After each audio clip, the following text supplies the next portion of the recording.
filtering media inside of the media library.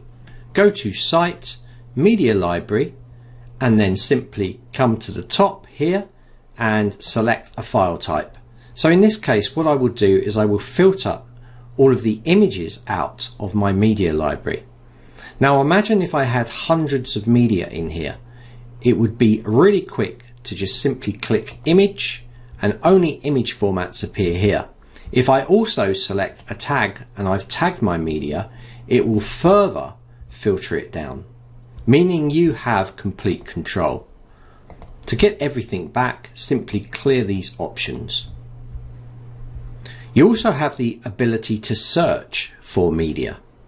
So for instance, if I was to search for Zoom course card and I just enter Zoom in here, everything with Zoom will appear, but nothing else. In this case, one card.